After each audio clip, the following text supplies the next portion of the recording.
I want to do a wet and dry ragging technique with you. Basically, the ragging would give not so much of a smooth blending effect, but more of a rustic rough effect. So we're going to still go with the same green, brown green, and then I'm going to use a wet and dry rag to blend the colors in. And this I'll do little bit by bit so that you can see what I'm actually doing. I'm going to do this piece here and this piece here, just so that we can see the contrast. So it'll be this piece here and that piece here, just to see the contrast clearly as opposed to the top one. So let's take our green. So I have my wet rag, my damp rag with me, and I have a dry rag with me.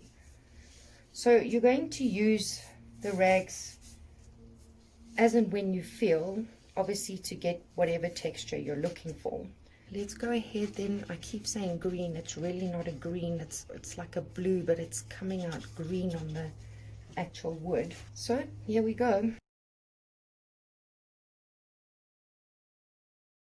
I'm just going to work in sections because you don't want your paint to dry, and you want it to get that effect correctly. So we're just gonna, I'm gonna take my wet rag. You can already see the different effect that you're getting here.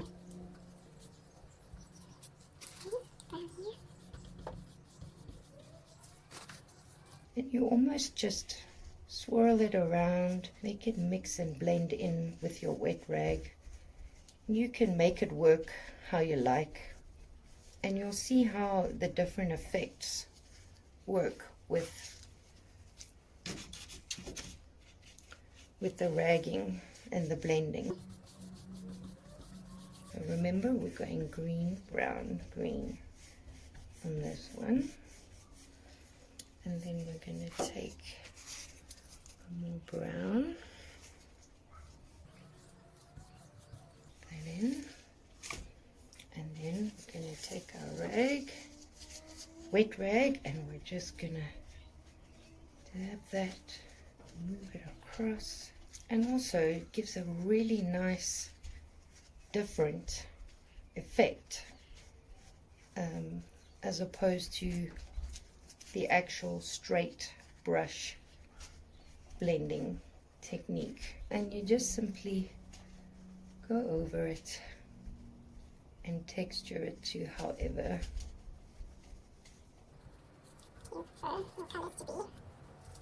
Not finding that I'm too happy here. I'm not too sure why that white is pulling through. So normally when it does that kind of thing, I would use my dry rag just to blend it in a little better so that it stays. But again, you know, it's something that you just need to play around. It just depends on what effect you're actually looking for. So you're playing around with wet and dry rags and your brushes, and just depending on, you can see down the sides, again, it seems to have gone a bit stripy there, and at this top, I'm not sure why. We did do a white base coat, but it seems to be pulling through. So, but again, you know, you can always touch up again on your next coat once it's dry. Sometimes the paint gets too white and then it just goes through. But you can definitely see the difference between the straight brush blending, and you can definitely see the different look that it gives with the rags, the wet rags and the dry rags. You can definitely see the different look that it gives.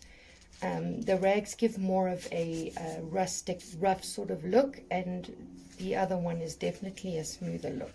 Obviously you'll see once it's dry how it does give a different effect, but I definitely have to say I like the green, brown, green firstly.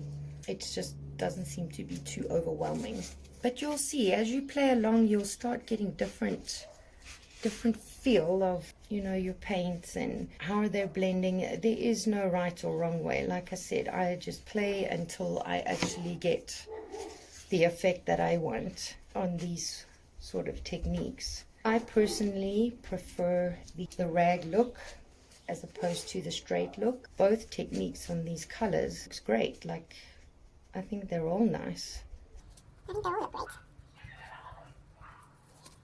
There's one face here that just doesn't want to play with me. I'm going to use my dry one. Just swindle this around a bit harder. So what I'm going to do now, I actually have a little bit of white left over this. So I'm imagining that this would be my cabinet or my cupboard. The white centerpiece, I still have some white paint left over. So I actually just want to go in there and give it a bit of a kind of blending effect with green. And let's just go in there, some white in there. This is actually a great piece of wood. Like, you could do so much with this piece. It's got so many cracks and holes, and this is actually a great piece of wood. Like, you could do so much with this piece.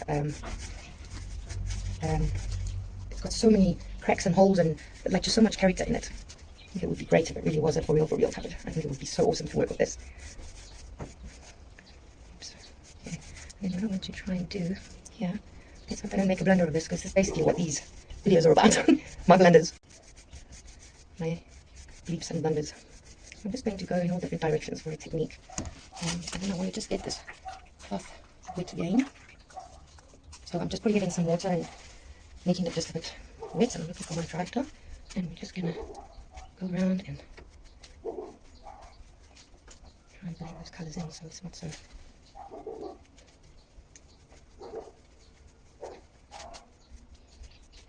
I hope we don't mess up the effect. I'm just trying something new here. Just to see how this is going to... I think I might be blundering my own stuff here.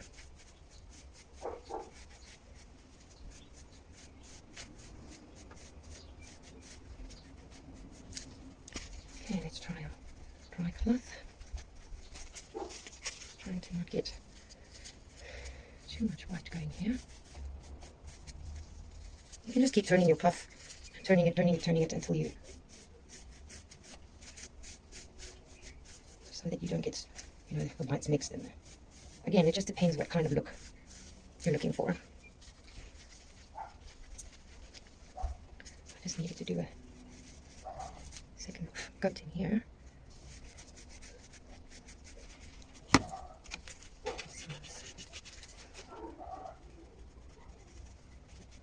So I would just lightly go back, touch it up.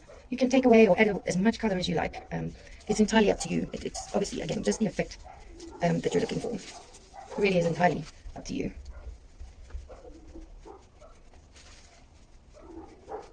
And you can see as I'm going around with my cloth how it gives a little bit of a roughish finish. This brown really doesn't want to work with me, does it?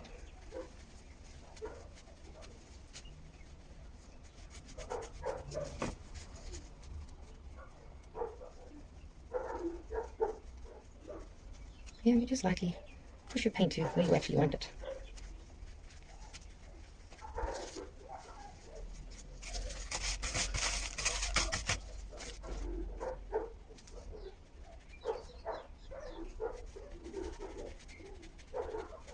You can create all sorts of effects that you like. You know, just like I said, you add more color where you feel like you need more color. And yeah, it's entirely up to you.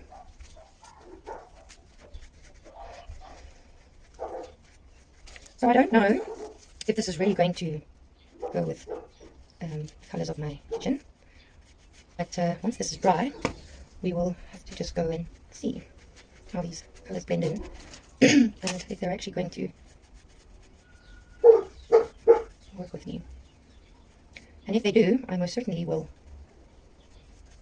use these colors for sure. I'm not exactly sure which technique I'm going to go with because I actually like both of them. I'm thinking probably, sure, I don't know. I like both of them, so we'll just have to see how it actually comes out. But guys, I'm going to leave it there. I'm going to let this dry, and then we can come back and have a look at the colors and see how we like them. So they're very similar, but the sponge and rag, well, not sponge, the ragging technique definitely gives it a different, more of a rustic feel. So let's leave this to dry, and then we'll come back and have a look at it. And in the meantime, I'm going to go and see if this actually does work with my kitchen. If it does, then yeah, I'll definitely have a look at doing these colors. But thanks for staying with me, and yeah, hopefully it all works out. Thanks for watching. Bye.